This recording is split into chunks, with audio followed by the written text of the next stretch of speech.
All right, it's 8 sharp. We are live here in this very room, plus online. Welcome to everyone. Have a look. The room is full. We expect more than 100 people to join online. The interest is increasing. It's fantastic to be here today. Petter, we might need to extend the room for next time, right? All right. The team from Xplora welcome you all. We have a very exciting agenda today. A lot is going on even behind the scene as we speak, so we very much look forward to share everything with you today. We will first do a quite efficient review of the Q3 results. That will be done by myself, Knut, and Kjetil. Then we will have a very short coffee break if required, and we will move straight into our capital market updates. The agenda for the Q3 is, as always, first a highlight of the quarter, because we have some very important thing we would like to highlight. Then Knut will guide you through the financial details.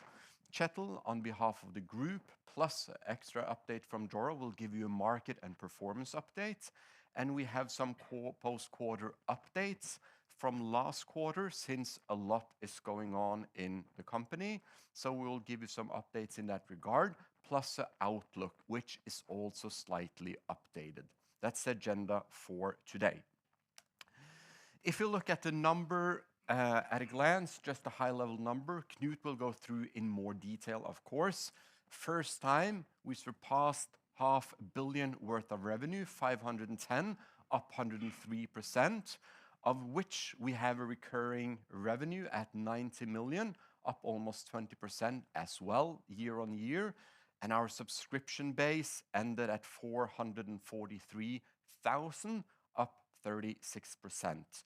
Pay attention, we'll come into that a little bit more, to our gross profit, up 122% to 263 million. And we ended with a strong EBITDA, up 41 to 72 million. And also a cash balance very strong, 426, up 141% year on year. That's the high level number. And of course, Knut will guide you through in details. Then, I would like to emphasize three particular things that has been very important for accomplishment in this quarter, and actually, in fact, throughout this full year. And we have our friends from Doro here today, and I would very much like to start with one of these updates operationally from Doro. It's related to sales. When we acquired Doro, for a long time, it's been a very, very steady both sale as well as revenue, although slightly declining. That was something we looked into when we acquired, but it was very, very, very steady. So over the last couple of months, in the capacity we have been able to, the team has been working very hard in order to potentially change and pivot that development.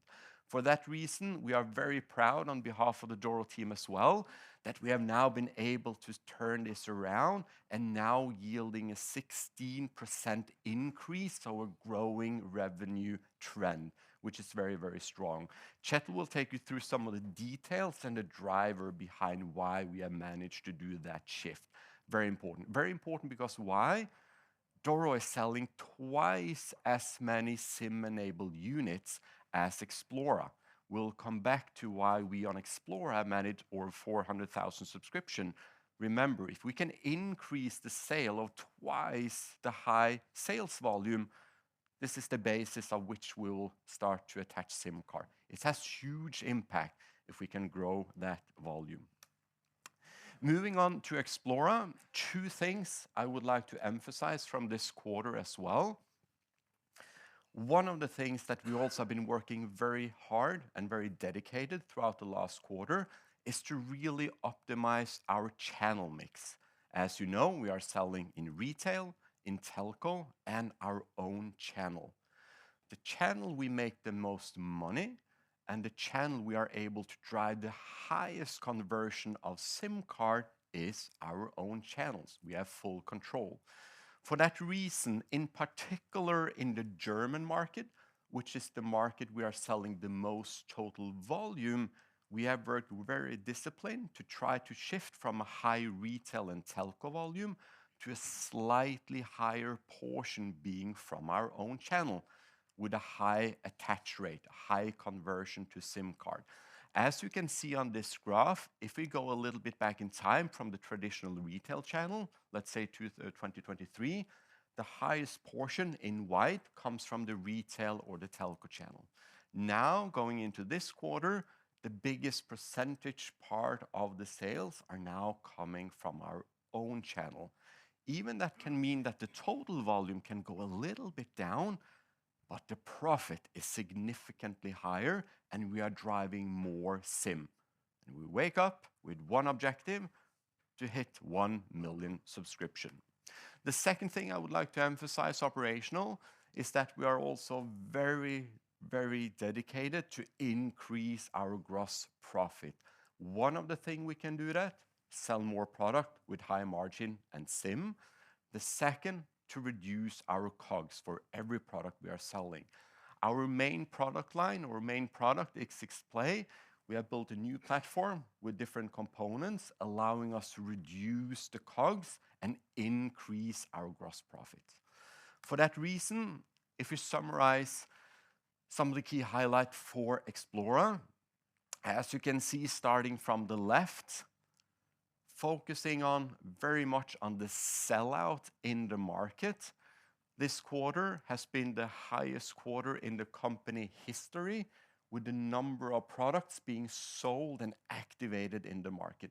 The demand has never been higher, and we have never sold as many products and activated them in the market. The reason why we have this difference in sell into the channel and the sell out in the market is simply because of this shift from focusing more on our own channel. Feel free to ask questions about that when we can speak after, but that's been a very important point. The sellout is also the volume sold in the market, where we can attach and monitor the SIM conversion rate. When we started some years ago, our conversion rate was roughly 25%. Of 100 products we were selling, 25 would have been activated with our own SIM card. This is a crucial number. Today, this conversion percent is 38%, meaning of every 100 units we are selling and activated in the market, 38 will be activated with an Xplora SIM card. So based on all the volume we are selling, the conversion rate, that is why that is driving this record high subscription base now at 443,000 in total. So just wanted to highlight those three very, very important things. Going forward, we just wanted to provide an update to the market as well in this regard. We would like both the market, but also internally, we are measuring our success based on three high-level, most important KPI. The number one is our ability to increase and continue to grow our gross profit. That is really the measurement of a strong and healthy business performance. The second KPI we are measuring our own success is driven by our ability to increase our subscription base and our annualized recurring revenues. And the third is our ability that really reflects the underlying ability to generate cash, our EBITDA minus the CapEx. That will be the three measurements we will make ourselves responsible to deliver on.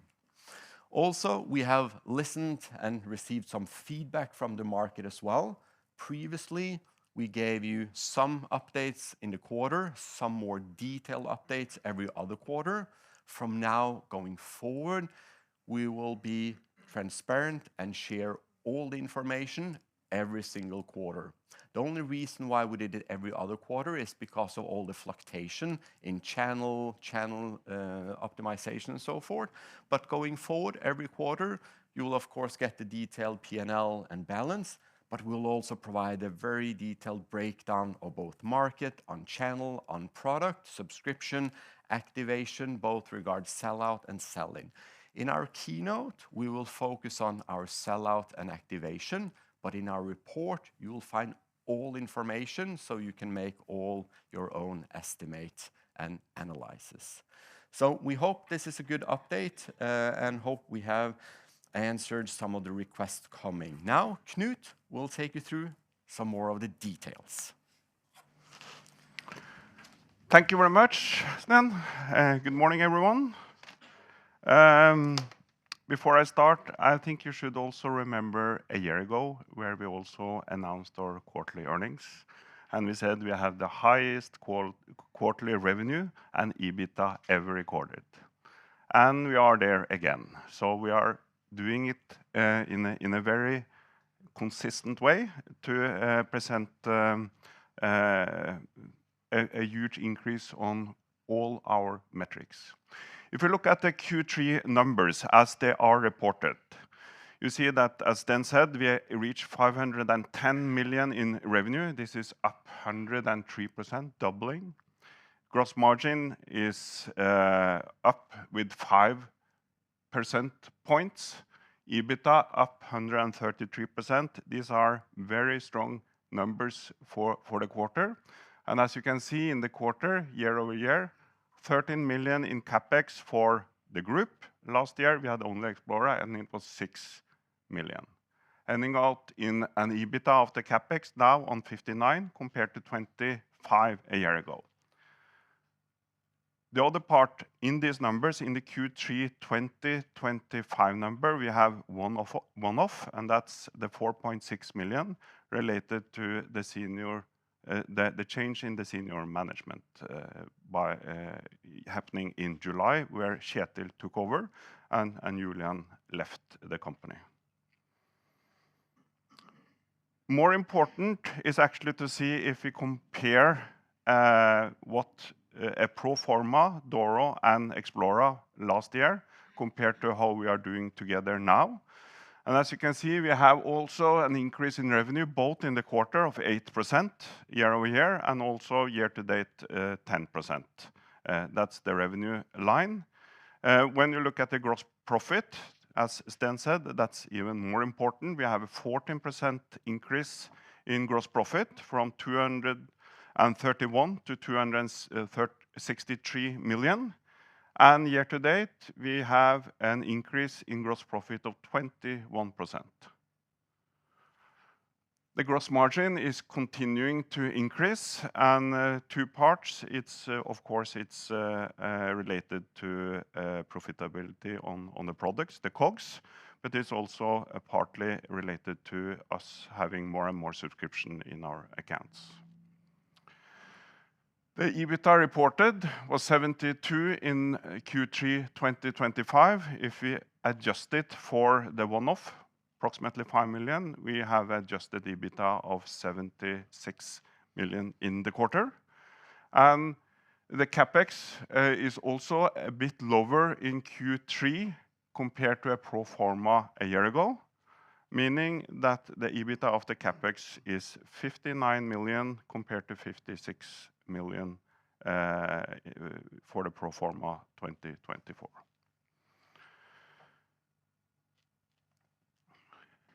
Sten has already gone through some of this, but you can clearly see on the chart on the left side how big increase the group has achieved compared to last year. And you can see the light color there is related to the service, the device, the senior contribution. You can also see the gross profit. It's changing a little bit over time. Of course, in Q1, it's the quarter where we have the highest service revenue percentage compared to the rest of the revenue. So that's also why it's higher. But you can see over the period, it's actually 5% increase year over year. And on the last chart here, you can see that we ended on 72 million in the quarter. compared to 31 million a year ago, and I put up a small white square where the one-offs are presented. When it comes to the segment, the kids and youth segment, is basically Xplora. The revenue is flat year-over-year, but as Sten said initially, and Kjetil is going to go more into, this is the sell-in revenue numbers, and the activated watches and the sell-out is showing an even higher increase. Service revenue continue to have a very high gross margin. It's still above 80%. We have been very steady on 83%, and now it's continuing to be above 80%. So it's very steady, even though we are increasing every month with a subscription update. 1 year ago, we had our ARR of 301 million. Now we are on 358 million.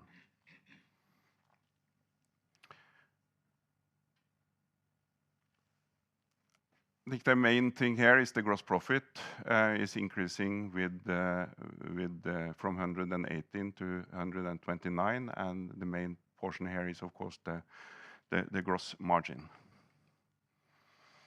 When it comes to the senior segment or the Doro, they are having a full report since they are listed on Nasdaq Stockholm. So there you can see all the details on Doro. The revenue is increasing with 17% year-over-year, and they continue to have a very strong development in the gross profit year-over-year. So far, we have not recorded relevant levels of service revenue, but that will be implemented in the report as we go forward. When it comes to the P&L, I think the key part here is related to the finance items that is now negative with 8 million. We have interest and admin fee for the loan of 14 million, and we have a non-cash positive currency effect of 10 million on the acquisition loan. That's the two main items in the financial expenses line. Still, we have some implication year to date of the currency impacts, mainly from Q1 and Q2 in these numbers.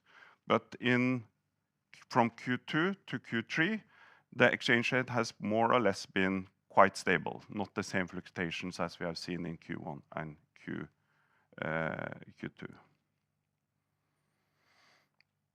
We continue to focus on our operating expenses. There is the key item that is changing is actually that we are spending more money on marketing in order to push more products out in the market, and you can see that in particular in Doro. Beside that, it's more or less on the same levels as in Q2. When it comes to the balance sheet, there are a few items here I would like to address in particular. The cash continues to be very strong, 426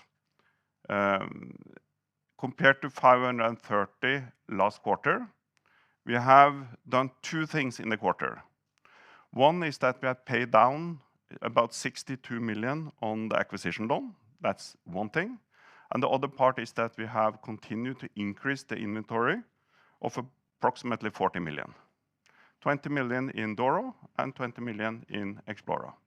Key reason for the increase in inventory is, of course, we are preparing for usually the biggest quarter is the Q4 quarter.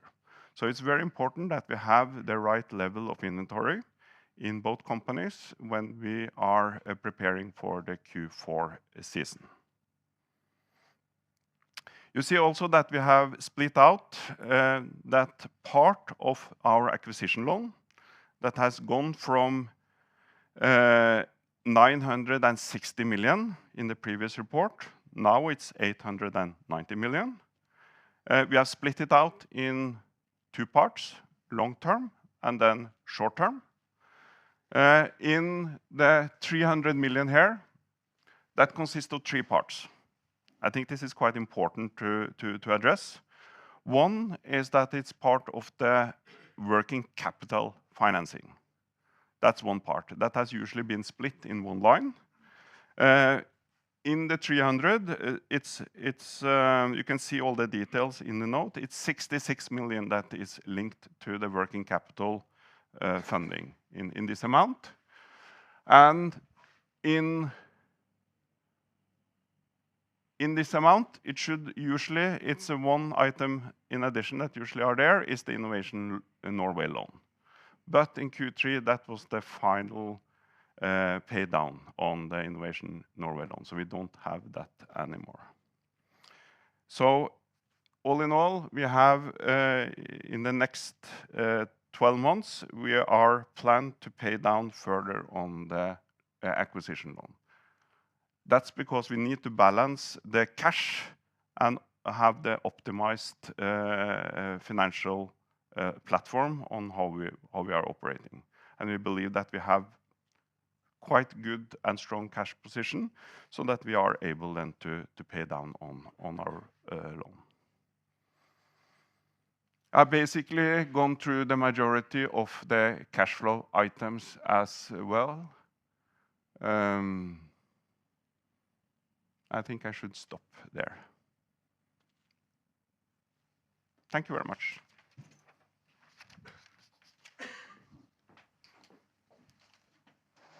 So good morning, everyone. I will start by talking a bit about Xplora's smartwatch sales numbers, then continue with Xplora's service sales number, and then give some update on Doro's sales figure of handsets. Just elaborating on what Sten started with talking about in his introduction, is that we have the highest number of activated watches in the quarter ever. So we activated 174,000 watches. 27% of those came from the Nordic markets and 72% from the rest of the European markets, with Germany being by far the biggest one. If you look at the last 12 months units sold versus activations, you see that we have sold 485,000 in the latest 12 months, 465, and then 502,000 have been activated. And it's the activated number of watches which is important for the services uptake. And here again, you see Q3 25 with 174,000 activated watches compared to 162,000 in the same quarter last year. So that's a growth of approximately 8%.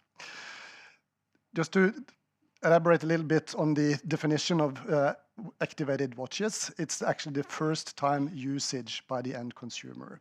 And if you want to compare that to, let's say, the revenue, it's actually the sellout on the Xplora web shop on Amazon, and it's also the activated watches from the telco and retailers, which may be then different from the revenue figure on the last item there.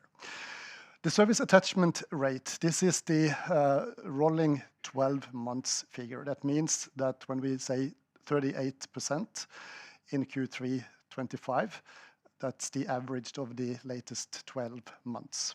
So it increased by 3 percentage points compared to the same quarter last year, which again is the highest number ever. I remember 2 years ago we talked about aiming for 25% attachment rate. Now we are at 38%. So a very, very steep growth. All right, let me talk a little bit about the service subscription base, a 36% year-over-year growth to 443,000. There are 4 different services. The mobile subscription is the most important one in terms of both RPU and revenue. We increased that to 291,000. That's an increase of almost 50%. 100,000 or 20%. The Nordics has surpassed 200,000, and that's up 13,000 year-over-year. And Germany had 58,000, doubling the service subscription base year-over-year by the end of the quarter. And we announced in the latest update on the numbers that we have surpassed 60,000 in Germany. The premium activity platform now contributes to roughly 31 million annual revenue with a very high margin. And that's the value-added service related to the GoPlay platform. So we have 104,000 users. It's either bundled on top of the mobile tariff plan or it's sold individually through the Xplora app, meaning that also non-Xplora connectivity users subscribe to this service. Then we have the revenue from our telco partners, where we have 35,000 B2B subscriptions, meaning then when we sell smartwatches to a telco, we have agreements with several telcos that pay us a license fee for that service. So we have 35,000 users on that business model.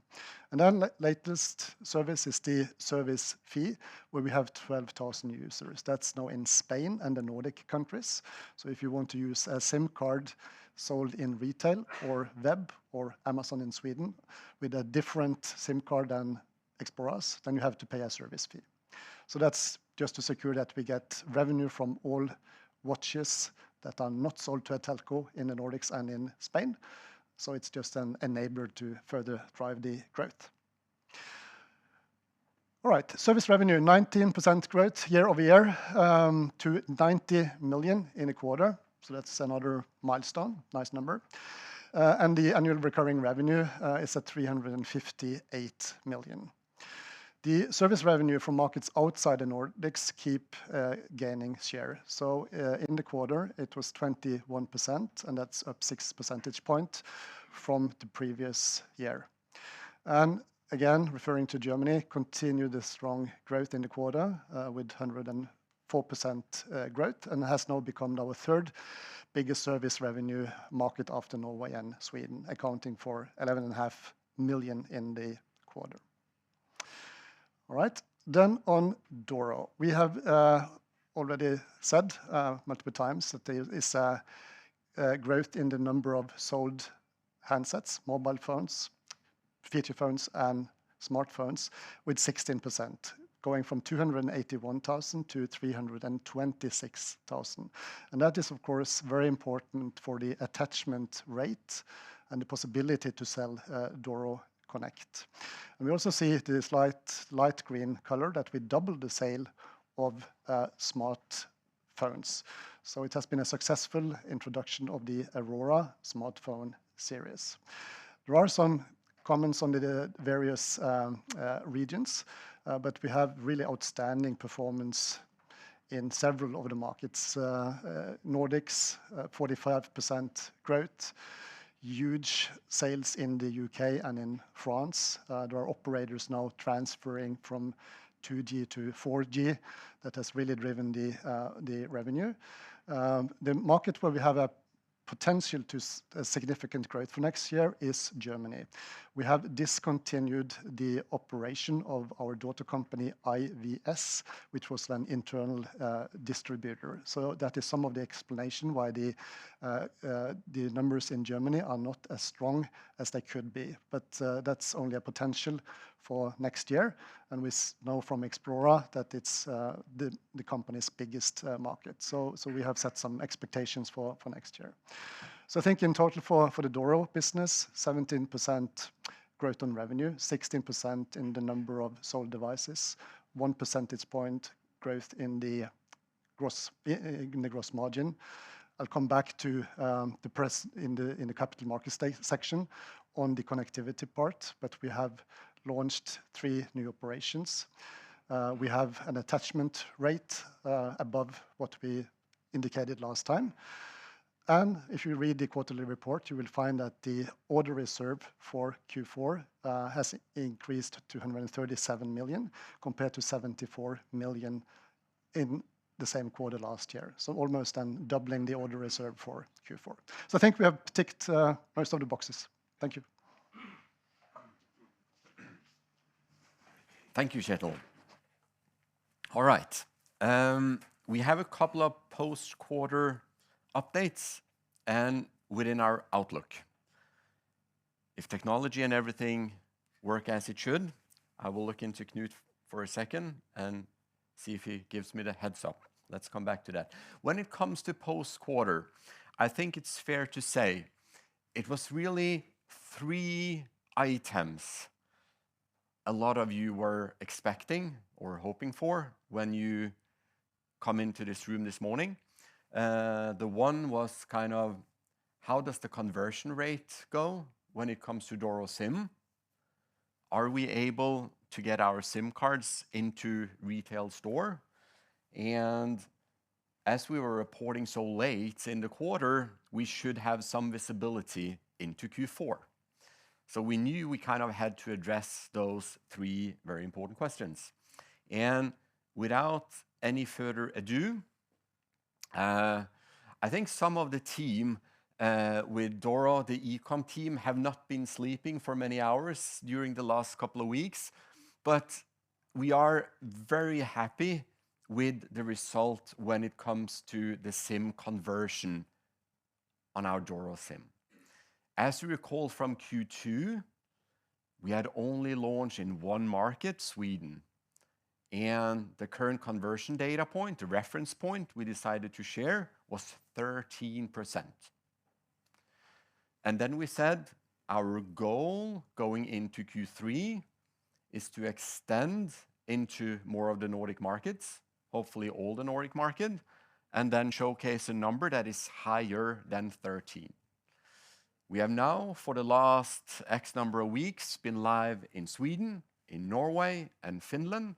Kjetil will address later in the Capital Market Day regarding Denmark and more of the market. And the current trending number is consistency of above 25% in our own channel.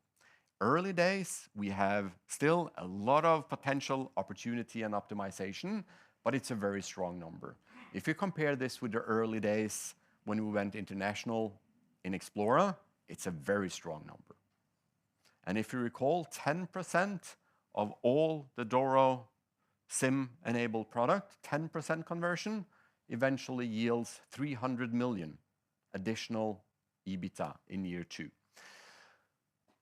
Maybe even more exciting is that the great sales team at the Doro end has now managed to secure 900 retail store that going into 2026 will have a Doro product with a pre-installed SIM card. 900 retail store. That's phenomenal work, and it allows us to sleep better going into Christmas, knowing that we will have a solid footprint of distribution, good data point on own channel, and a good starting point for rolling out our product in retail as well. And we expect Q4 to be even stronger than the number we are presenting here today. Are we live with the release, Knut? You should take a look at your phone to the stock exchange for Xplora. We have also, since we're speaking about Doro, finally, I'm almost shaking when I'm telling this because it's been so much work. We are finally surpassed the 90% threshold.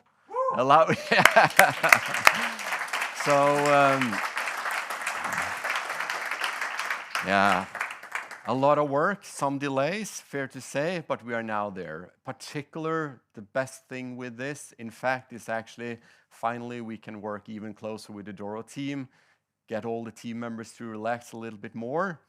We will have a good progress now to implement. So that's fantastic. So a lot of good highlights in this regard. We have done some slight updates on our outlook statement. This is, of course, as always, related to the near-term future.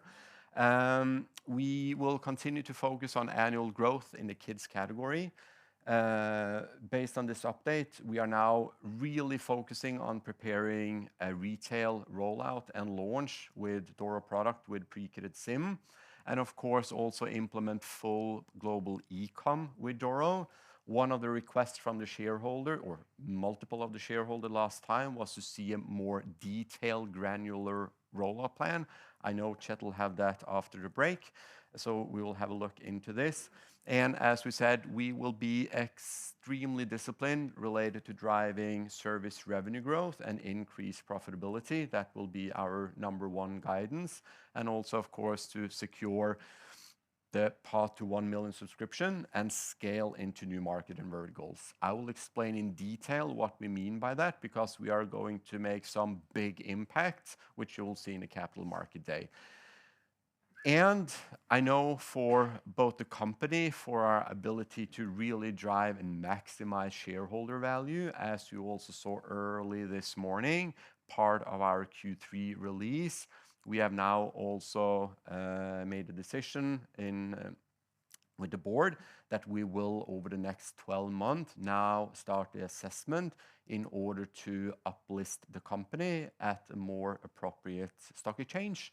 Again, in order to really maximize the value, shareholder value, and ability to grow going forward. So of course, that's also now stated on the outlook. So I hope that was some good news. We will take only 5 minutes coffee break, and then we will move straight into capital market update, and we do all the Q&A at the end, as we expect some questions from the Capital Market Day as well. So we'll start in 5 precisely. Feel free to refill coffee, water. See you again soon.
All right.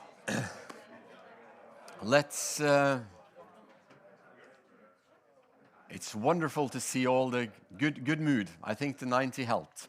Let's get started for part 2 of today, our Capital Market Day or updates. The way we were planning to present this today is for me to start with a little recap, very short, on our previous Capital Market Days. Then the main event on my end is to take you through the future product strategy, our new grid. And then we will be guested by Sanyo Kim, our CTO, that will give you a very important platform update. Our CMO, Lise, will provide you how we're planning to launch some of the product I will be showcasing in our product strategy. And then Kjetil, as he mentioned previously, he will give you even more updates, exciting news from Doro and a little bit more of the detail. Then Knut and me will end with a slight recap summary and then move into the Q&A section. So, before we go into the new and exciting things, just wanted to highlight very briefly, if we move just a couple of years back in time into 2023, we had our first Capital Market Day. The markets were terrible. It was very tough times, and we introduced our 9-3-2 strategy, which basically meant we didn't do anything at all whatsoever except selling the 3 products we had in the 9 market we had, introducing a SIM card with 2 price points. We had a lot of exciting items on our roadmap. We had a lot of very exciting plans. The markets were rough, and the market 1 year before said, you should just grow. Don't think about too much the earnings as long as you grow. It was the message to every single company on Euronext Stock Exchange. Although when the market changed, everyone said, well, profit is really the only thing that can drive a company. So we had to pivot. So we introduced this strategy. We explained that to the market, and we said we will not do anything new before we have proved to the market we are able to turn loss into profit. And in 1 year with that strategy, being very disciplined, we were able to turn negative 30 million to positive 30 million. That was the key element on that Capital Market Day. Luckily, we were able to turn that around. And then 1 year later, when we had demonstrated our ability to turn negative into positive on an EBITDA level and really introduce the product we had in the market we had with 2 price points on the SIM, we then said now is the time to think forward where the company would like to go. And we introduced the road to 1 million, then saying we are now allowing ourselves to look into new markets, such as youth and senior, ending up with the acquisition of Doro. And we had a plan at that time. We said 4 to 5 years. Our ambition is to then reach 1 million subscription.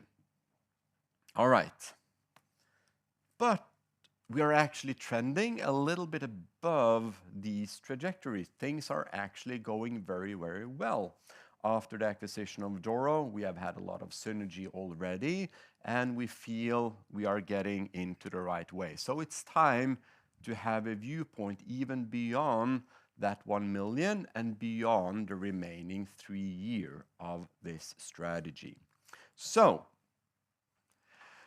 today, we invited you to the Capital Market Day in order to showcase what that means and how we foresee the company in the future to continue to grow, secure the path to 1 million, but also beyond that million.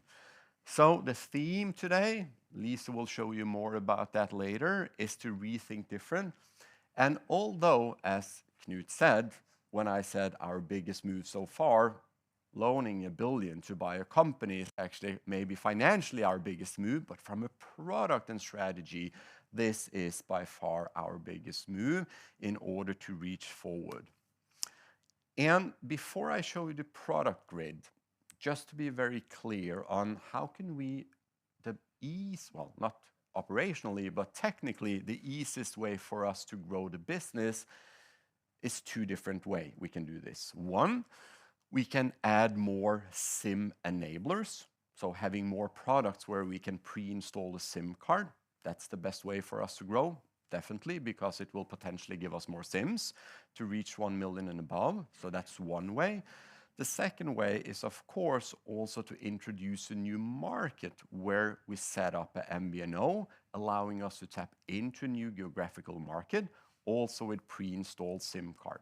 So we can either introduce more SIM enablers, or we can extend our market footprint. If we then take one step back, and when Kjetil presented, we have now 443,000 subscriptions. That has really been done by having smartwatches, 3 in number. In fact, it's really 3 different price points because the value proposition is really the same. A mobile phone in the form factor of a smartwatch, you can put it on your hand. From a quality perspective, screen resolution, etc., etc., it has 3 different price points. So you can really argue that from a value proposition, it's really one product or one proposition over the last couple of years that has allowed us to drive 443,000 SIM subscriptions. So thinking about this from a strategic point of view, the next step for us is really to extend this full product grid, allowing us to have many, many more different value propositions to offer the market. So we have more different product, more different mobile device product, where we can pre-install our SIM card. That's why we call it Rethink Different, because our competitors, the market in general, are more or less just adding more smartwatches that are more or less the same, next generation, maybe a little bit better camera, maybe a little bit better screen or battery life, but it's the same proposition. So the differentiation is not that big. So going into the future, instead, we would like to have a product grid that is actually 12 times the size, of course, with Doro than what we have today. If we recall, really with this one proposition has yielded 443,000 SIMs today. Going into the future, this is our army of soldiers that will go into the market and fight the battle to win the war and the subscriptions. So what we are doing, we are splitting up the kids' smartwatches for the youngest kids. Lisa will demonstrate to you in the second our new concept with smart feature phones. And we will also extend, which Sonja will explain a little bit later, how we are attacking the smartphone category. Growing political concern, huge demand should be and come in this category. And of course, Kjetil has already presented the strategy with Doro as well. So this will be our product grid going into the future, and 4 of these products already in the market today. Today is actually the announcement date of this. The reason why we have set up the product here is that after the break, everyone can come down and have a look and play around with the product. It's a beautiful design new product. I will allow you to present it. It's wonderful, but a lot of new things coming, and this is the next product to come. And as Sonja will explain as well, going into first half of next year, we're extending into a business-to-business model with our Guardian application into Samsung phones and more. He will demonstrate that. Then into Q1 27, we are really utilizing the synergy effect from the Doro team, allowing us now to multiply the value of these products, also extending them into the kids' feature phone with hardware that is already being produced. We optimize it, huge synergy effect as well, Q1 27, and we will come with a completely new value proposition into the entry-level category of the youngest kids, allowing us to have very different price point and a very different way to target the market, hopefully to address even more SIM card and services. We need to have something to come as well up at the end with a revised premium strategy as well. That will come later. If we then move into the second area of expansion, we just said SIM enablers, now it's the MVNOs. For the new audience, our current MVNO service strategy is we have a SIM card, a basic SIM connectivity, price point average around 10 euro per month. As Knut said, our target has always been to have roughly 80% margin. And as Kjetil present, one of our biggest success over the last 1 year is our roughly 100,000 premium subscription on top, a very high margin and increasing the stickiness to the product. So that's what we're selling into the market. We got a lot of question. Is it easy to set up an MVNO? Is it something the competitors can do, and how does that work? So we just wanted to emphasize a couple of these elements. Technically, yes, anyone can do it. Is it easy? Not very much. And is it possible for everyone to achieve it? Not at all, because the threshold for the telco partners around the globe, the threshold is very high. They expect volume. We have a lot of volume, so we have a huge competitive advantage going into a new market with the legacy of almost 500,000 subscriptions already. So a high barrier to take a wholesale agreement from a telco, and there is a lot of technicalities that is required as well to make it happen. We have done it successfully in these 9 markets.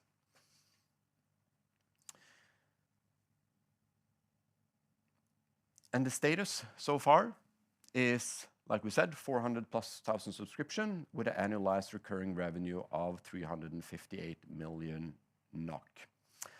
What we are presenting today is the objective for the next 5 years. The team is getting themselves ready from a technical and commercial point of view to, over the next 5 years, our plan is to extend into 4 to 5 new markets. We see an increased interest from multiple markets in Europe, potentially even beyond, where our product lineup now, having both kids, youth, and senior, to really be attracted to get our product into those markets. Of course, we'll never go into new market unless we can have our fair share of the service revenue. So in order for the market to understand the business, the strategy, and to be able to really calculate the business case and modeling, our current footprint, 9 markets, 1 product proposition, have driven 443,000 subscriptions. Going into the future, we are technically 12 times increasing the width of that proposition with more product and enablers, and increasing over the next 4 to 5 years, 50% of the current MVNO footprint. And as Sanjo will present, we are putting a lot of effort into building software, feature, application, also using AI, in order to really promote more premium services so we can increase our RPU, stickiness, and revenue from services. Take it away. Thank you. Okay, so 12 enablers, 50 more MVNOs, and new feature, someone need to make it happen. This is where our R&D kicks in. So probably it might be good to start with what we have presented a year ago. A year ago, in a tech update, it is all about multi-tenant framework that we are adopting it. What is multi-tenant? Before multi-tenant, it was all about Xplora Kids Watch. Application, platform, all designed for only Xplora Kids Watch. But now we need to scale up our opportunities. So that means we need to have opportunity to add more verticals, smart device, and new features, MVNOs, into our platform. So that's why the multi-tenant architecture is required to easily accommodate all different devices and MVNOs. Eventually, we can cover more user segments. That's multi-tenants we presented about a year ago. Then after that, what happened? This is what happened last 12 months. So from the app, we improved all the user experience. It is not about just the design change, but allowing all different smart devices to be able to connect through our family IoT platform. Then in our family IoT platform, adopted robust multi-tenant architecture. Now we support not only kids, but also effectively expanded to youth and senior that Chetal will present more. So all around, we have more extended proposition from the single platform and application. Then let's a little bit about kids. Just recaps around what is our core value proposition. Always it is about the safety. From the safe phones and messaging that authorized contact by the guardians and SOS safety zone. And even our current platform is processing 4 million messages per week, and actually more than 4.5 billion health activities we are processing every week. So imagine how our platform is robust and stable and more scalable enough to process this data. And of course, it's coming more from also Doro friends. Interesting figure here is 30%. What it is? It is about the stickiness. How open parents actually using our service? It is 30%. Is it good or bad? Just in comparison, the similar health fitness applications such as Fitbit and Strava, typically around 20%. So you can imagine how it is really higher than industry standard. This gives a great opportunity for Xplora to introduce something new through this stickiness, high loyalty parents on an Xplora ecosystem. Then youth. It is everything about how we can win the children. There are so many applications already in the market, parent control, screen time management, and management. But the one challenge, children, they are so smart to bypass all such parent control very easily. Go to YouTube, searching, there is a way to bypass. Even you can ask ChatGPT or Gemini, how can I bypass it? That's why we didn't only focus on what should be the parent control. We actually more focus on how we can avoid such bypassing, deeply integrate into the system. So that's why we partnered with HMD and developed our own product that showcase this should be the safe phone for children. So this proposition actually addressing 65% of parents actually demanding currently safe phone for children. So hopefully this product can fly over this year. Then a little bit more about, okay, what is the value proposition in a youth? So always our core value proposition, safety, safety, safety. One from the safe core and messaging with the authorized context and of course location. In addition to that, when it comes to smartphone, it is more about screen time management, and app management. So parents or guardian can control how long children should use the app and which app they should hide or unhide. So again, this parent control feature probably exists in many other apps, but hidden again here is children cannot bypass. That's the most important feature deeply integrated into the system. But is it only one product with the HMD we developed or our new product we developed? No. Again, our platform multi-tenant strategy, where our technology should be able to easily and effectively expand more product so that our customer can have a more option to choose. So that's why we evolved our technology to integrate into Samsung smartphone as well. It is not just the application layer, still it is very deep system integration into the Samsung. So again, children cannot bypass, but having a exactly same value proposition I presented. So let me, singing is believing, so let me show you how it works.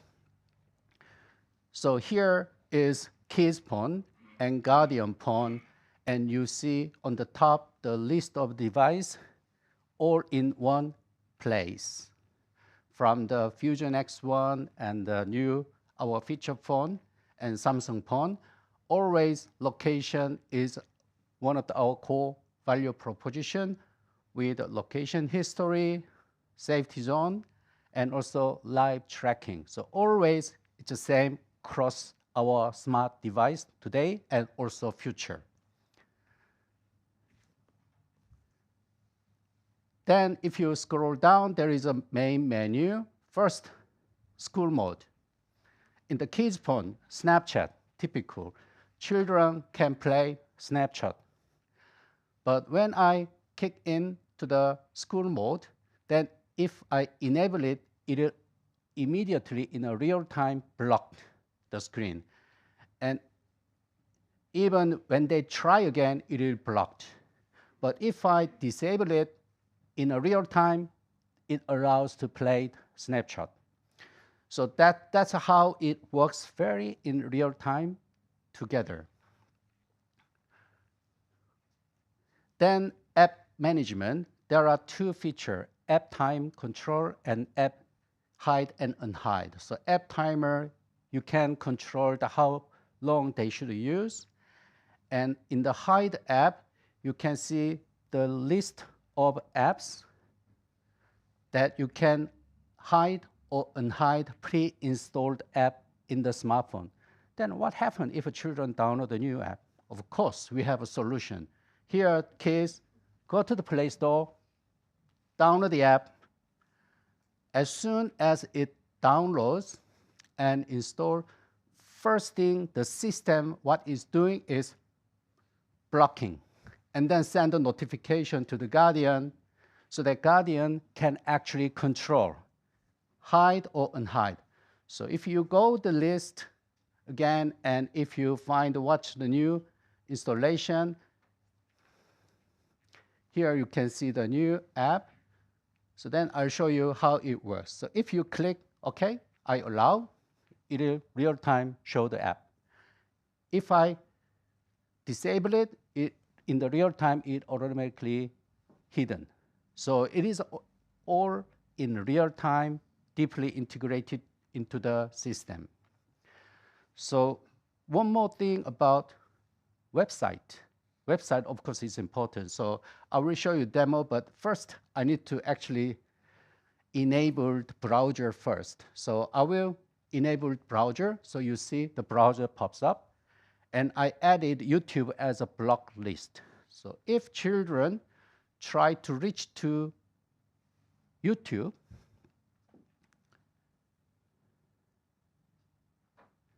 then it blocks. Then, of course, if I remove the block list, then children can actually access website again.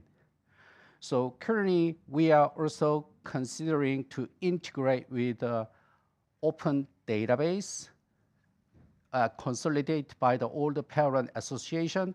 What should be the website that actually children shouldn't access? So we can actually integrate into our database so that it can has more rich database for the safe for the children. So as you see, a lot of parent guardian control feature deeply integrate into the system, trying to avoid children bypassing. Is it enough? As I'm a parent with 2 early teens, no, I'm still hungry, right? So that's why we're investing a lot into how we can actually improve more safety measurement for children, but also now with the Dodo for senior, basically entire family. So that's why we introduced Safe AI. I know it's nowadays becoming controversial. Yeah, AI, a lot of money. Do you need more money? Maybe yes, maybe not, but leave it to Stan. Our definition of safe AI is not we want to compete with Google or other big names, maybe yet. But what we are doing, let me explain in this way. All our great products needs battery inside. Without battery, of course, our smartphone or kids watch doesn't work. Does that mean Xplora should invest in developing battery? No. Our goal is actually finding the right solution, create a value for the family so that we can actually provide more secured and safe family solutions and service. So that's why we are not investing in actually core AI like a battery, but we are investing in how we can improve or introduce more stronger safeguards in between native AI and the family. That's where we are investing in. So we are currently in the development or some of the feature already in the pilot test stage so that hopefully we can introduce you early next year. But let me show you how it can be integrated into our key products from the smartphone and new product Lisa will present. And of course, senior is also important family member. We should provide more safety measurement. In the smartphone, basically when incoming message contains inappropriate message, then it is automatically blocked. So this is deeply integrated into the system as well. And even outgoing message, so I'm trying to send, my kids trying to send a picture, inappropriate picture, to send to someone else. Then still, we can block and even guide them why this is not inappropriate behavior. Then, of course, senior, most important thing is a scam call protection, which Chetul can introduce more in the later. So all this together, why are we doing this? It is, of course, the family safety and also providing more connection in a proper, secured way so that our consumer can see the value and also it increase the willing to pay as a part of the premium so that we can increase our pool in our business. So now, all together, we are now evolving into not only IoT platform, we are evolving into global family ecosystem from the application where becoming family hub to access our ecosystem and robust platform to be able to support kids, youth, senior, and something more. because I have a dog.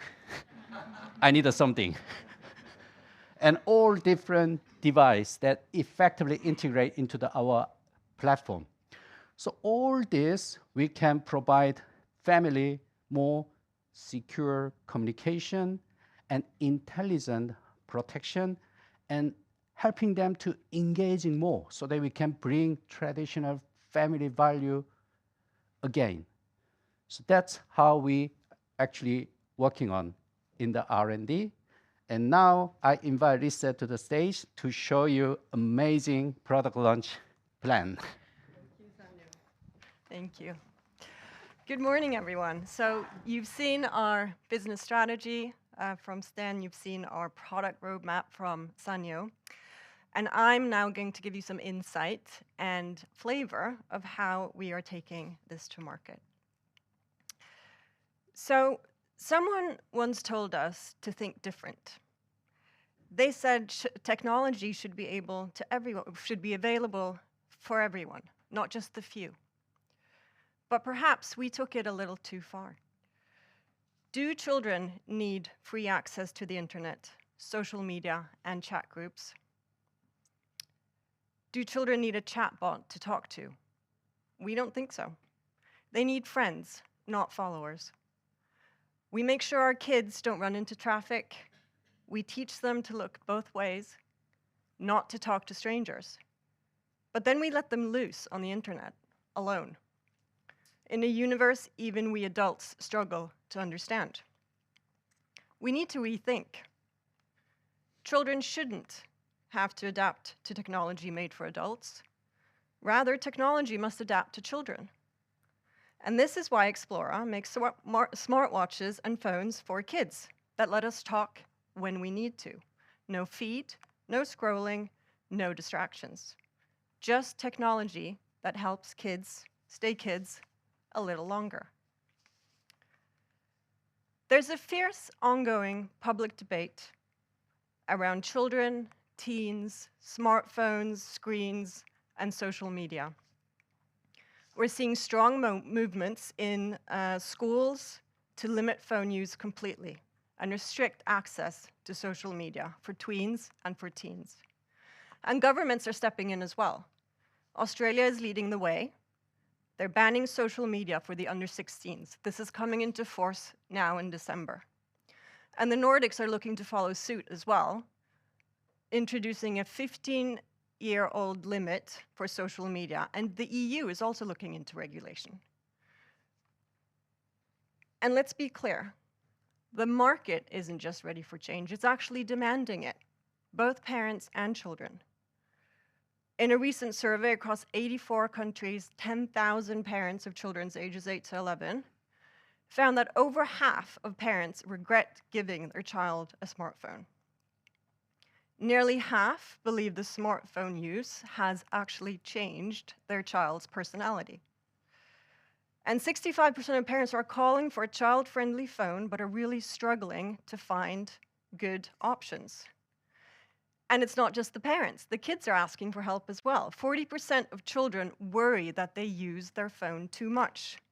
And over half of them have been approached by strangers online or experienced online bullying. So there's a clear call to action from parents, from governments, from schools, and some movements are even calling for a complete ban on phones for children and young teens. But here's the thing, somewhere in between those extremes lies a better option, one where kids can be kids, even as they enter the digital world. 30 years ago, Apple inspired the world to think differently with its legendary Think Different advertising campaign, sparking a generation of innovation.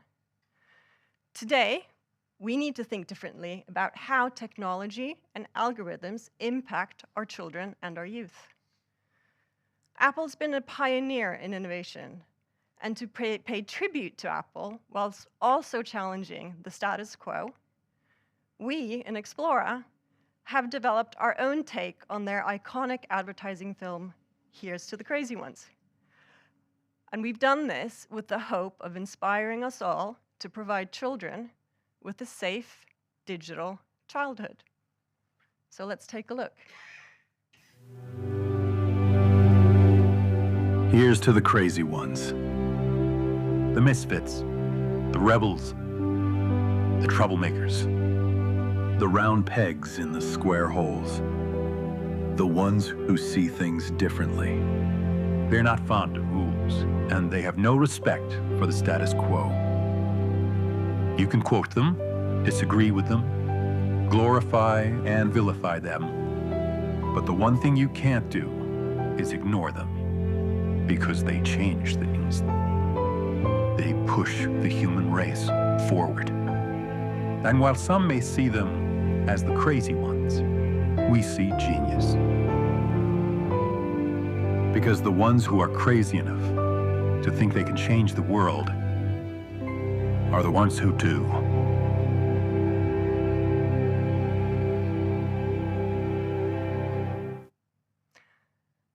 For too long, different has meant faster, louder, more online.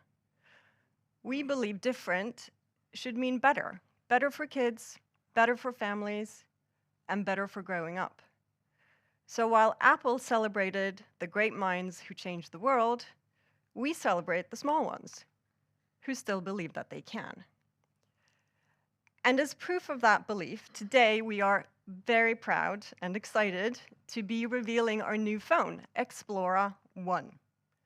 Xplora 1 is a safe, simple, purposeful starter phone from children ages 8 to 11. It gives kids safe independence without internet access, no social media, no apps. It lets them call, send messages, and share safely, and gives parents peace of mind through GPS tracking and functionality to approve messaging and calling. Parents decide who their children can call and when, and this helps build both healthy digital habits and also gives parents peace of mind. And let's be clear, this is not a smartphone. This is a feature phone, or we call it a smart feature phone, because it's actually smarter. It's not a dumb phone like some people call these phones. It's a smarter phone. There's no social media, as I said. There is no internet. It's just the right amount of freedom and built on the safest technology. And actually, it looks pretty nifty as well. It's very cute. It has a camera, it has a flashlight, and a calculator. But actually, this is not a phone made for entertainment. And actually, we think it works best when it's not in their hands, but safely tucked away in their pocket.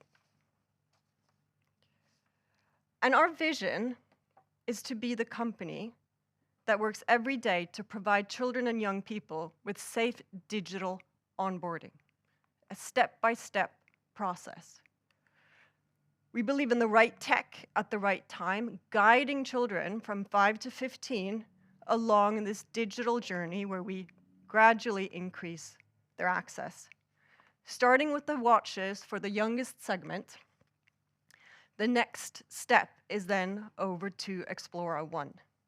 And we frankly believe that Xplora 1 is a phone that should be able to last them through primary school. They don't need anything more than that. And we've seen this trend also in other countries. In the US, there's been this movement called wait till 8th grade with the smartphone. In the UK, you move on to secondary school in year 7. That's when you start walking to school alone. That's when you start taking the bus. That is when you need a phone. So this little thing is enough to last you until you are about 12 years old. And we're tech optimists, right? So we believe in responsible use. And that's why we have, when they're ready, around when they turn teens, to move on to the smartphone, but as Sanyo demonstrated, a very controlled smartphone on the Xplora app, where parents can really control easily access, timing, etc. So guiding parents and children through this digital journey with boundaries, with support, and age-appropriate access is where we really come in and play. So today is a big day. We're launching Rethink Different, which you just saw, and we're revealing Xplora One. The campaign tagline is made to stay in their pocket, and it will be supported by a PR and media outreach program across the Nordics and internationally. And we're also running an integrated marketing program across all channels, both paid advertising and organic promotion. Next week, we are hosting an event in Oslo to discuss how we best protect children in a digital world. And we're very excited to welcome a pretty distinguished panel. We have the Minister of Children and Families from Norway coming. We have another member of parliament coming, and we have parent organizations such as Smartphone Free Childhood attending as well. Xplora One will be on sale in Q1 on xplora.com, our websites in the Nordics and Germany, as well as on Amazon. So let me leave you with this. Think Different inspired our generation. With Rethink Different, our goal is to protect the next generation. Children deserve technology that's designed for them, not algorithms that are designed for addiction. Xplora, as a company, we take on the responsibility that other tech firms shy away from. And Xplora One is a big step forward for Xplora, but even more importantly, for families everywhere. Thank you.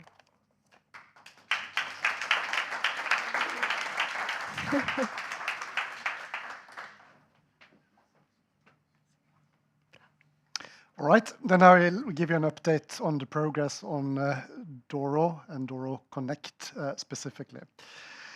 I've always been fascinated by the construction of oil rigs. And what we are doing here is also massively complex.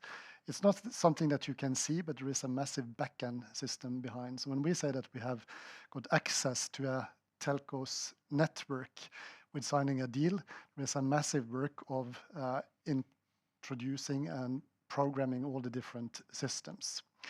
So actually what we do is that we get access to a telco network, but then we have to build everything to make that into actually being a usable function. And there is a difference from the mobile connectivity setup that we have with Xplora. It's much more simplified compared to what we are now doing for the Doro and also for the youth phones.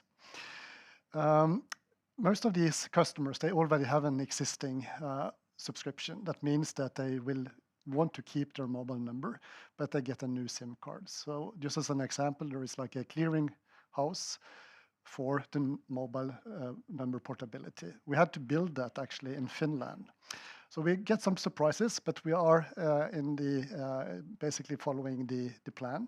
So on November the 5th, we relaunched what we launched in Sweden in the mid of June, where we have a much more smooth process when it comes to buying the service. At the same date, we also then launched on the web shop in Norway, Finland. So we have now 3 operations on Doro's web shops. And as we already have commented on, we have reached the target with the attachment rate above 25%. And then we will launch 2 big markets, one on December the 3rd, the UK, on the direct consumer channel, and also then a week later in France. And these are Doro's 2 biggest markets. Then on the 6th of December, we will launch on Amazon in Sweden. So the goods are already shipped in to Amazon. They are ready to start sale. And then we will also then, in the beginning of next year, launch on Amazon, UK and France operation. And the reason why we can't do that in parallel with the web shop is that we have to have the SIM card and everything ready before we can ship it into Amazon. And in Q4, Amazon have very long lead times when it comes to accepting goods. So that will follow then after New Year. And then we are very happy to announce that we have signed up a lot of large retail chains with combined more than 900 retail stores. Of course, they also have their online channels. And we will then start after the busy Q4 period in Q1 with rolling this out into the retail stores. So basically, to simplify it a bit, what has to happen in the retail stores is that we have to put in place a retail SIM subscription activation system. That is something that all the telcos have with the retailers. So when they want to sell the SIM card, they need to take the customer data, then they need to take the payment information, and they also need to do a customer verification, ID verification process. So that needs to be put in place. We need to distribute all the SIM cards, and of course, we need to train all the shop employees so they actually sell the Doro SIM card. But then we will gradually roll this out in our markets, in also the retail, just past the new year. What we then launched with the value proposition is very similar for the connection to the mobile phones.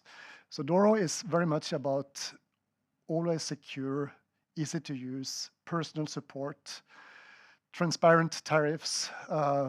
These are elderly people, very often exposed to scams, so full transparency on the price plans and fees and everything, so that they not are getting lured into something. And always, as long as I've been in the telco industry, the network is important, both when it comes to capacity and network coverage. And we operate these Doro subscriptions and on the same networks as we do for the Xplora mobile subscription plan. So we have the leading European telcos as our suppliers on the network itself. And what I just started with explaining, the seamless transfer of the mobile number.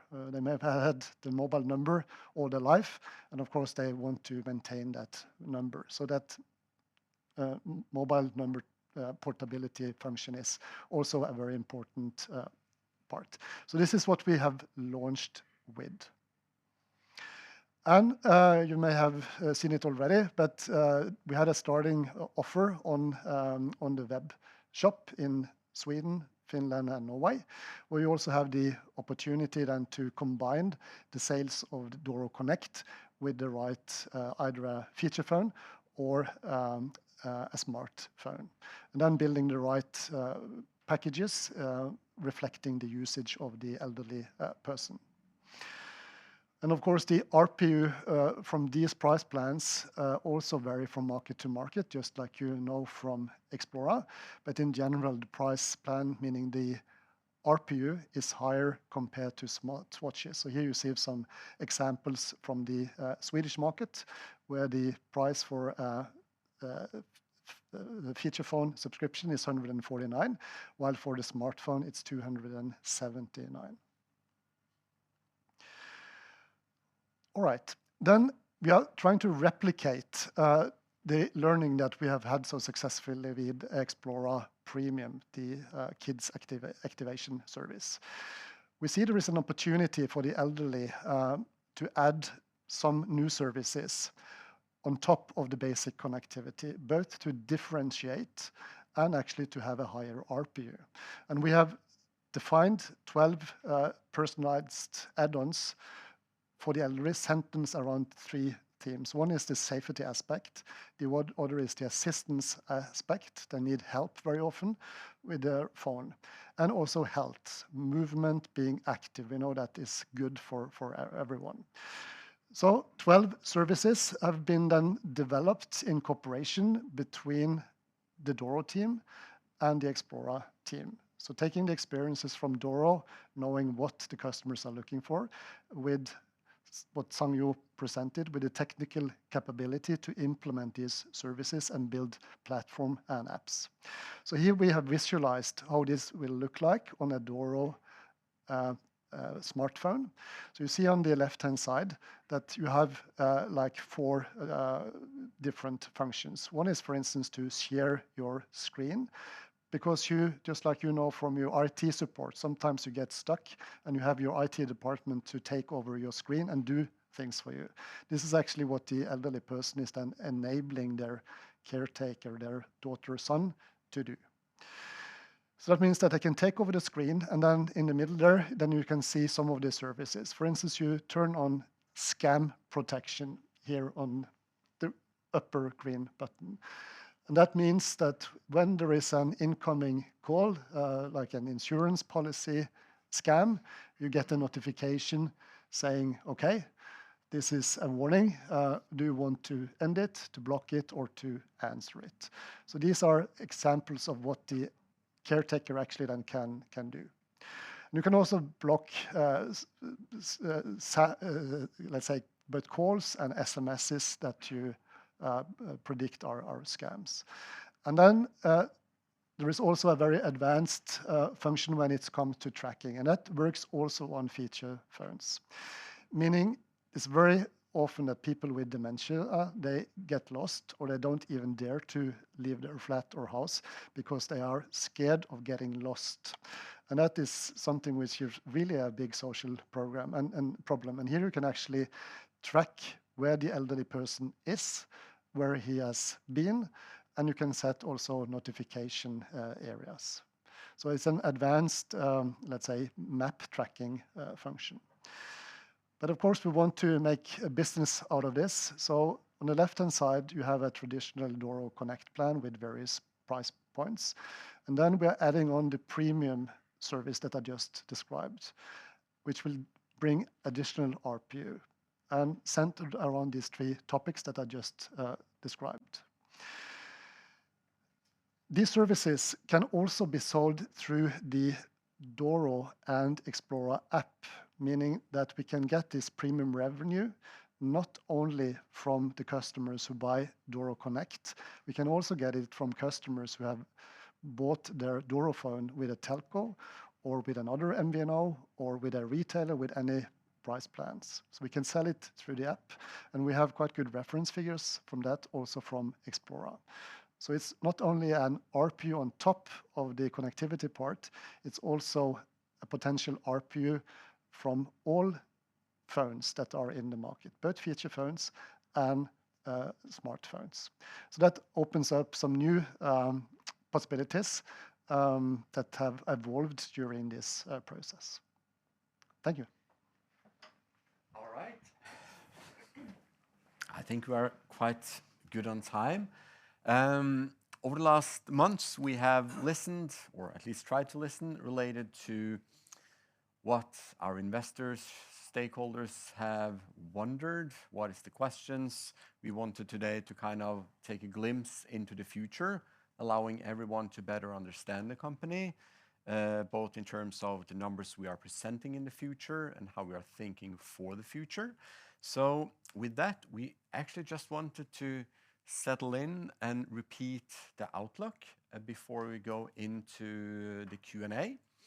Outlook as what I said just after the Q3, but also again, just wanted to re-emphasize the very important notes we published this morning related to our strong results, but also related to the company and the board's decision related for us now to start the process to explore within the next 12 months the right stock exchange for us in order to continue to maximize shareholder value and make sure that the company is set up right in order to execute on this quite ambitious growth strategy, and also with the message that was published this morning related to now exceeding finally the 90%.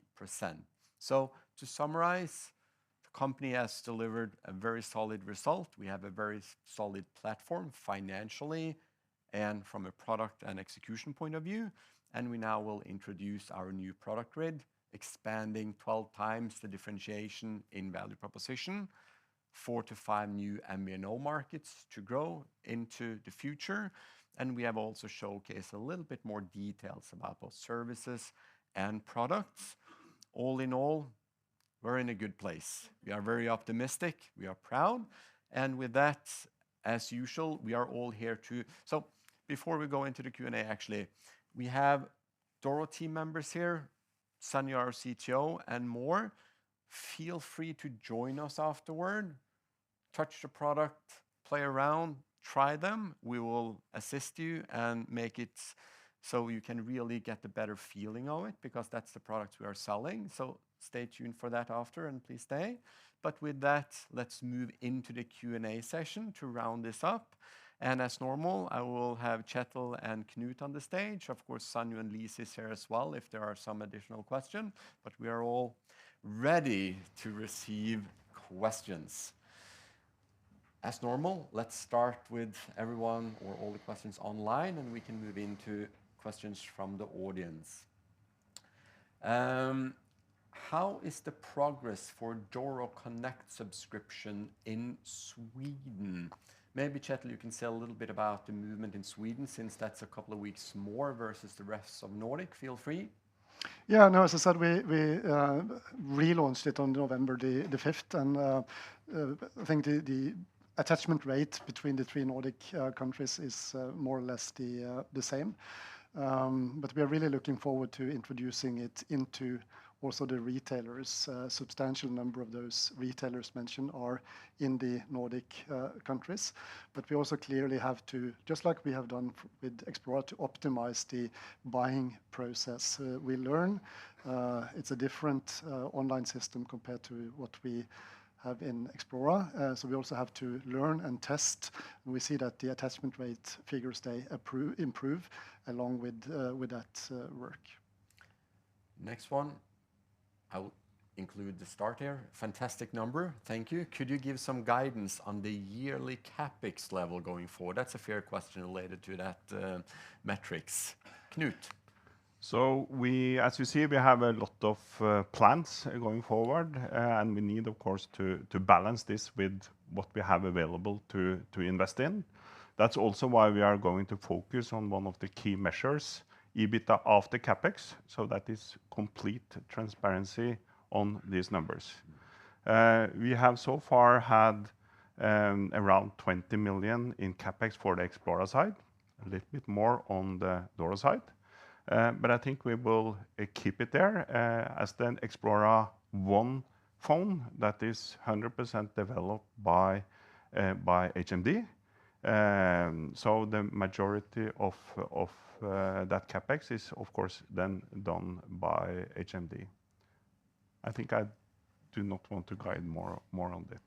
All right. Can also add, I think, the great synergy effect between the Doro team and the Xplora team that we also see some yielding result from in the future as well, that allows us actually to bring more product and services to the market just by that effect as well.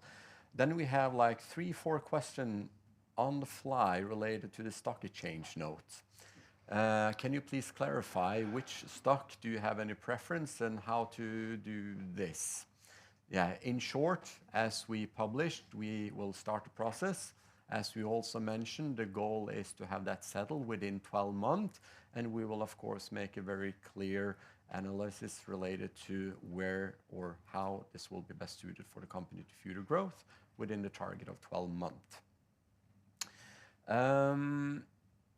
Is there any particular focus on various market, the total market versus any particular market in particular, or how is US related to the rest of the market? So I think the key answer to address that is it's been very crucial for us now to address, first of all, to pivot Doro into slightly decline to a growth.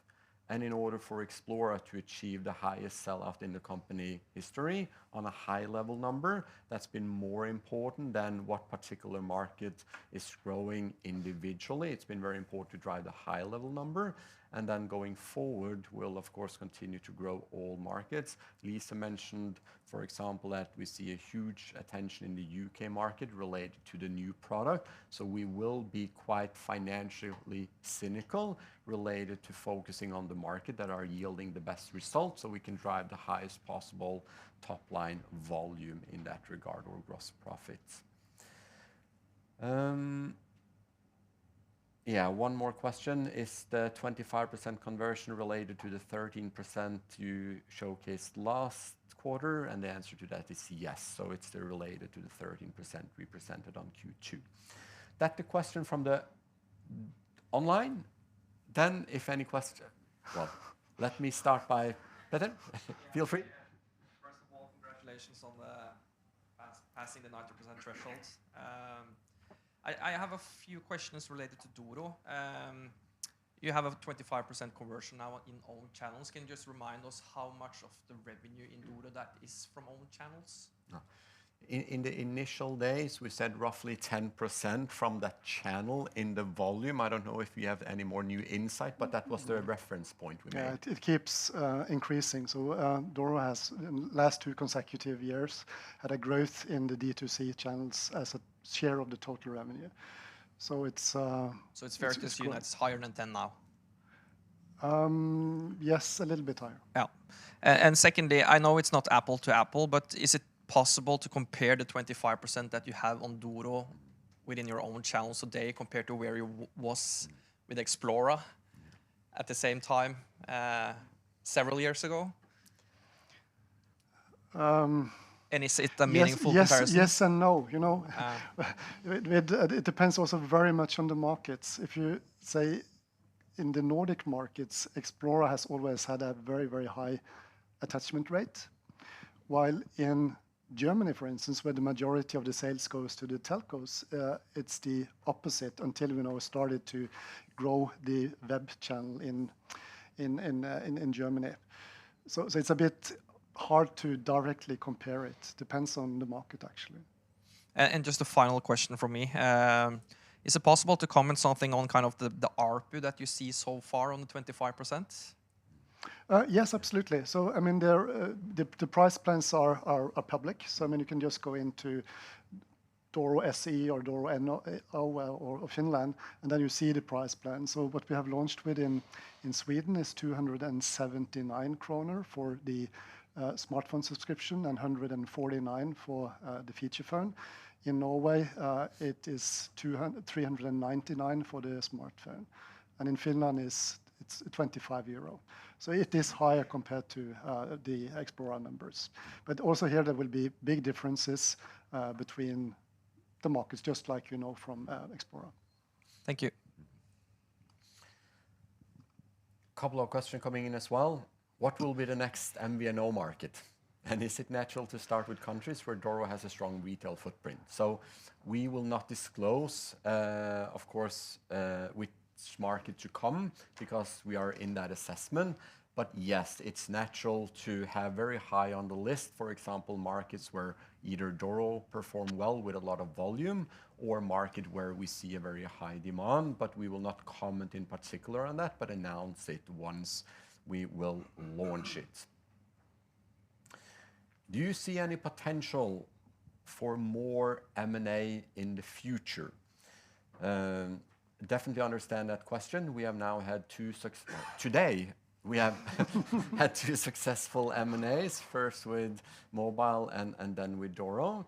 And I think it's fair, Sanyo, of course, just made a reference to his dog without going into those details. But I think the key message here is we are building our platform so we, in a very agile, quick way, can expand into multiple tenants or opportunity. That's number one. Knut has been stressing this very important message for the longest time as well. Flexibility on our financial position is key in order allowing us the freedom to move. Of course, we will not comment on that in any more detail, but we have a strong growth ambition, which we showcase today. Yep. Great. So, Jürgen from Pareto. First, thank you for the presentation, and also thank you for taking my questions. So first I would ask, you said that the ARPU in Doro would be around 150 to 300 SEK. Could you say something about the dynamics you see in continental Europe? Is it about the same, or call it difference between kids in Nordics and continental Europe, or should we see that the difference would be smaller or larger, or what's the dynamic in the elder segment? The dynamic is that you will find all kind of price plans. You will find pure online MVNOs without any support system that sell very, very cheaply, very often with an introduction offer that will increase in price over time. Then you have the traditional telcos that have the highest prices. So we are trying to position us a bit below the telcos, but not as low as the very simple online MVNOs, because we have something in addition, and that is what I explained on the value proposition of the basic subscription. But also we have the opportunity with these add-on services that I presented towards the end of my second presentation. So we think in order to differentiate, we have to find something which is unique. And one thing is the link to the Doro phones, where we have the same value proposition about transparency, customer service, trust. And then on the other hand, we will add on services that can help us to either increase the RPU above what we could have without it, or actually to secure our position on taking a decent RPU without decreasing down to that pure online MVNO position. So it's not a straightforward answer. It is rather complex. If you study the European telco market, you will find all kind of prices, all kind of differentiators, differentiating on data volume, on data speed, subsidizing handsets. And the good thing is that the consumers have a huge selection, and not everyone makes this into science. You don't have to be the cheapest or the fastest. You just have to become selected. And then if I also may add on to Peter's earlier question, could you specify how much of the Doro revenue is in Amazon or in retail? Yeah, I think Peter asked and I answered a bit above 10%, 11, 12%. So on 10 e-com in general, Amazon plus retail, or plus our web shop. Okay. And then could you also split the gross margin effect you saw this quarter between FX and new products? Then you're starting to be more complex because we are buying in products almost 6 months before it's coming into our COGS. So part, yes, it's related to COGS, but the majority here is basically related to us, at least in Xplora side, for reduction in our cost of each product. We have spent some time over the last couple of quarters to transition the new products into our supply chain, and now we have more or less only the new version of the products in our inventory and out to the customer. So the majority of the positive impact of the gross profit is related to the COGS piece. But you have some currency fluctuation, of course. And then a final one from me, please. Sell-in, again, lower than the sell-out. Is this a trend that you see distributors reducing their inventory, or is it more of a phasing where we should see this equal out over time? And that you should regain sort of the difference that you've seen now? I think the best way to answer this is no one knows about the future, just to put that out there. But the key thing for us is actually what is the demand in the market, which is measured by sell-out. That's the number one thing. That's also why we have stressed for 3 years that we avoid giving details number every quarter, because you have these fluctuation. When the market is really hot, the retailer will carry more stock. When the market is a little bit more challenging, they would like to push that over to us, so they reduce their stock. That's why you have these fluctuation. And that's also why we rather would actually present detailed number on 6 months versus 3 months. But then on top of that now, we see we make a lot more money on our own channel because we have more SIM and higher margin. So we would also like to increase our direct to consumer and in general reduce a little bit of the retail. So the best answer I can give is that this has an effect short term, the difference, and should even out over time. But again, depending on how we would optimize our channels. Okay, so no different communications from the distributors or customers. Okay, thank you. Except for the market right now is more demanding than for some time ago. So in general, all retailers will say, we would like to reduce our stock and push that into the supplier. And just to elaborate 2 sentences on that, when you increase the share of direct sales, meaning Amazon and web, there is no sell-in, there is only sell-out. So when we increase the share of those channels, then you also get that effect, or explains part of that effect. All right. We actually made it on time. Thank you everyone for participating, joining us today. We will stay around, so thank you, everyone.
Kanskje